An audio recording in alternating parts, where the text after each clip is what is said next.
E hoje é quarta-feira, você sabe, quarta-feira é dia do quadro Gestor e Você aqui no Bom Dia Produtor.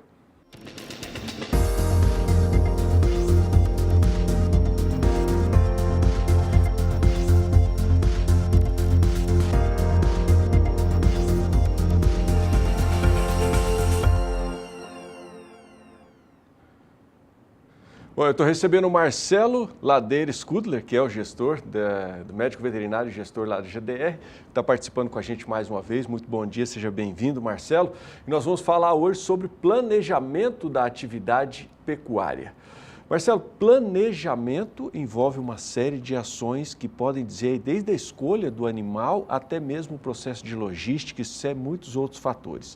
O pessoal que está acompanhando a gente vai acompanhar esse quadro hoje. Em linhas gerais, como é que deve ser feito o planejamento da atividade pecuária?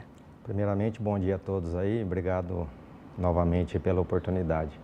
Então, dando continuidade no tema que a gente desenvolveu no último programa, que é de extrema relevância para o setor, o planejamento, como dito, é a gente planejar o objetivo ou os objetivos que a gente quer alcançar.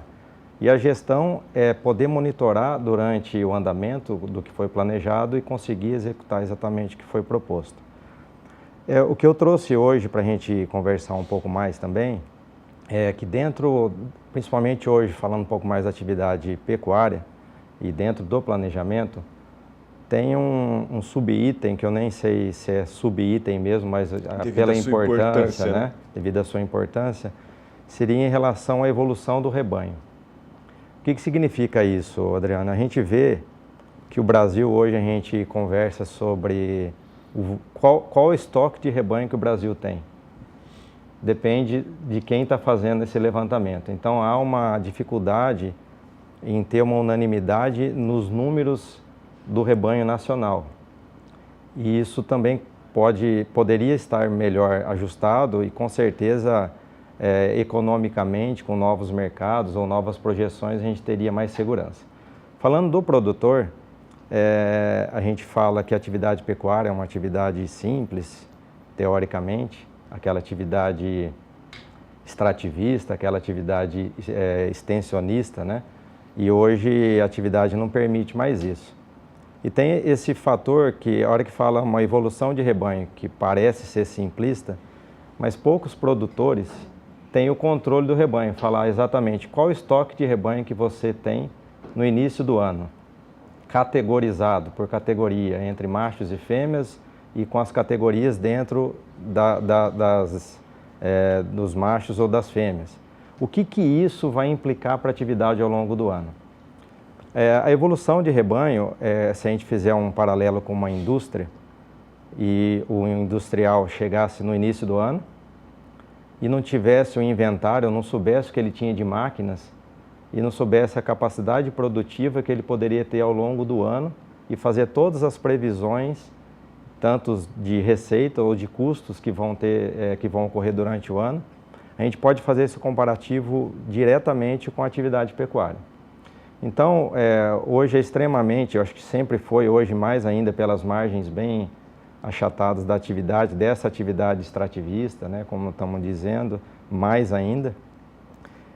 Esse estoque inicial, principalmente, ele nos traz algumas informações. Uma delas é realmente o volume físico, o volume de dinheiro envolvido nesse volume físico, o que esse estoque, na condição em que está sendo trabalhado, porque cada propriedade é uma realidade, com a possibilidade de resultados dentro daquela realidade, durante o ano, o que a gente pode esperar desse rebanho? Qual que é a previsão de vendas que a gente vai ter desse rebanho? Qual a previsão de nascimentos nós vamos ter desse rebanho? Qual a previsão de mortalidade por categoria? Qual é a previsão de evoluções de rebanho que a gente fala que no início do ano uma categoria, vamos dizer, uma fêmea de 1 a 2 anos, no final do ano ela vai evoluir de era. O que isso implica?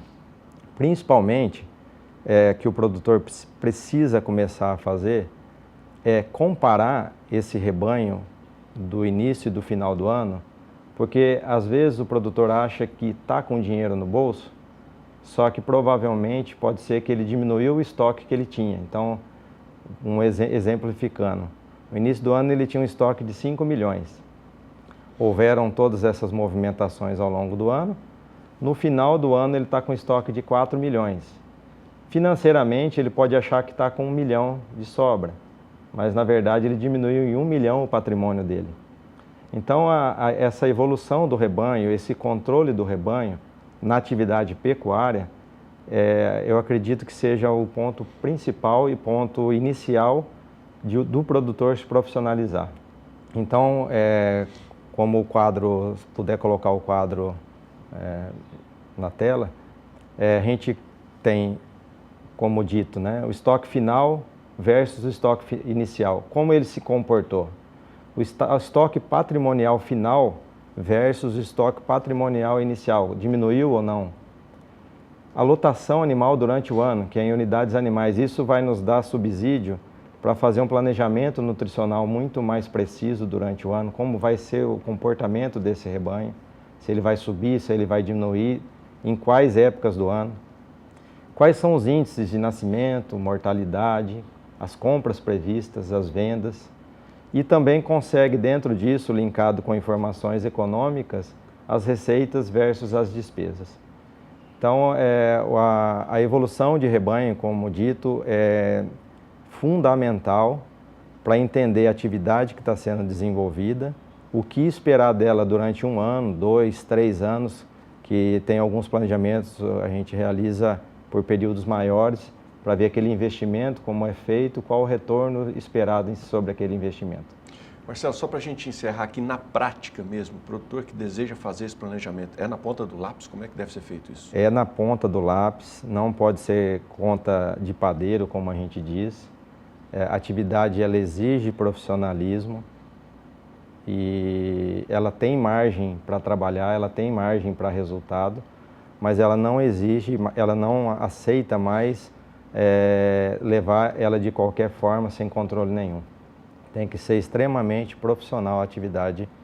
Já há algum tempo vem ocorrendo isso e daqui para frente cada vez mais. Tem alguma ferramenta que você pode sugerir para o produtor que está acompanhando a gente para utilizar nesse processo? Sim, tem várias ferramentas disponíveis, tem vários programas disponíveis, tem empresas disponíveis, que o que importa muito, Adriano, a gente tem hoje ferramentas de softwares que são bem modernos, só que se não tiver as pessoas para poder registrar todas as operações, tudo que está acontecendo, não acontece nada, né? Então o produtor precisa começar a medir, ele precisa começar a contemplar toda essa movimentação para ele criar um histórico e poder evoluir na atividade. Então é o que a gente faz e a gente vê cada vez mais que é extremamente necessário para a atividade. Tá ok. Obrigado, Marcelo, pela sua participação mais uma vez.